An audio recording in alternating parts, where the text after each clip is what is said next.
Civilian Conservation Corps enrollees would wake up at 6 a.m. by the sound of the revel call. They only had around 30 minutes to wash up and get dressed in the work clothes before they were off to physical training. Afterwards, they had breakfast, and then formed up for roll call before heading to work no later than 8 a.m. The type of work varied depending on the purpose of the camp, but regardless, it was physically hard work for most enrollees. Lunch was served around 12 in the afternoon and lasted for about an hour. Work then continued until 4 p.m. when these tired young men would return to camp. They had roughly an hour to an hour and a half to themselves before dinner. During this time, the enrollees would spend it doing recreational activities. After dinner, some of the men would attend educational classes or find other ways to use their free time until they had to be back by lights out at 10 p.m.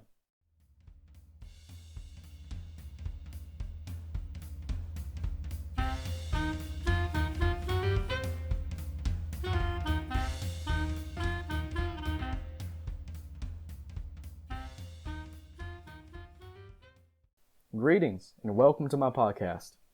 My name is Cameron Addy and I'm your host. On this episode, I will be discussing how Civilian Conservation Corps enrollees spent their free time. I will particularly be looking at the enrollees at Camp Starfort, which was located in Greenwood, South Carolina in the mid-1930s.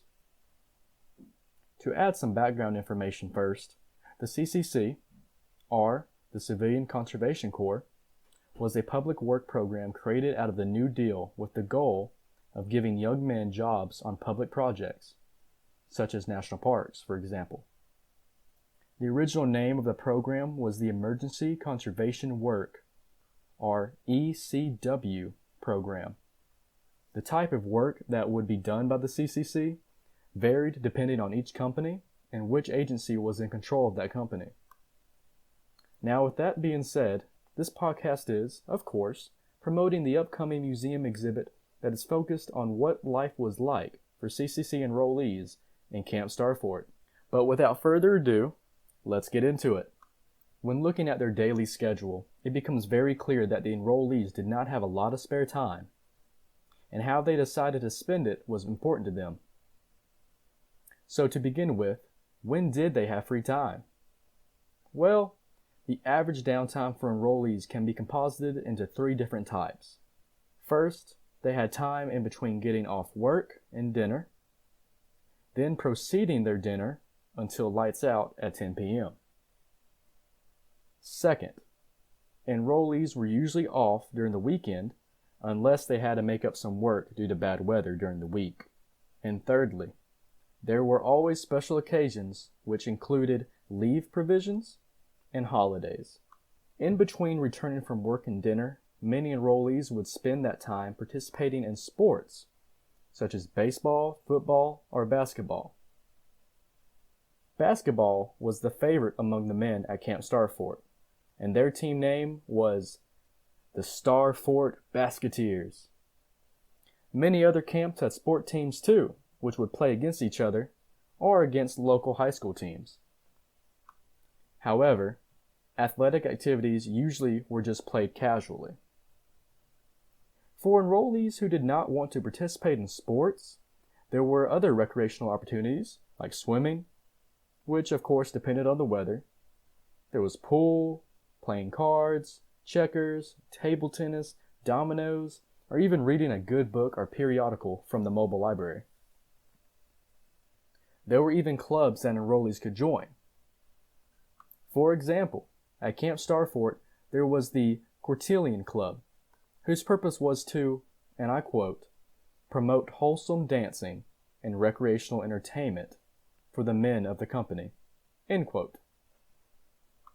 After dinner, the young men would either attend educational classes offered by the camp or head to the nearest town and spend some time there.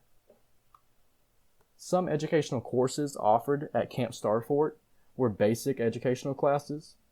There was also radio coding, audio mechanics, surveying, French, among many more.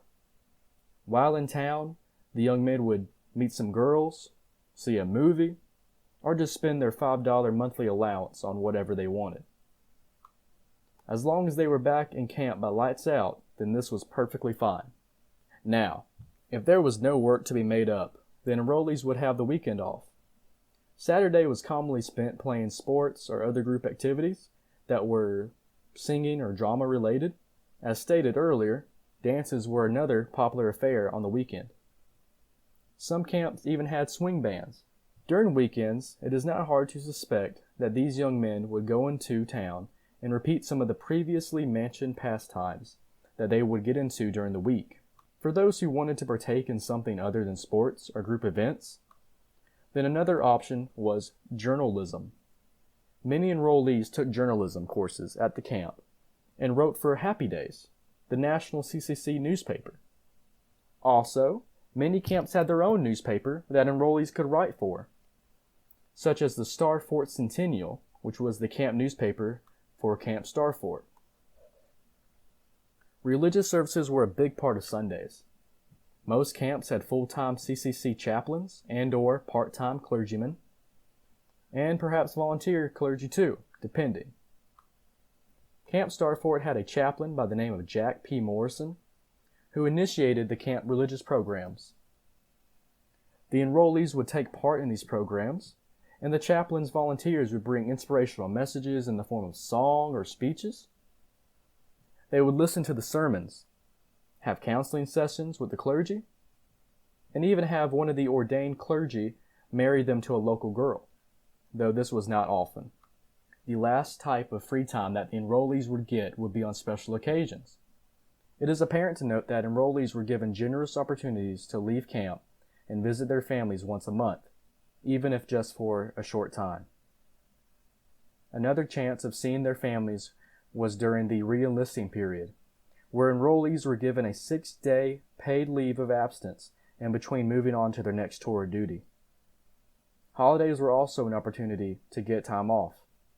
These were the normal ones you think about today, such as Christmas, Thanksgiving, and so on.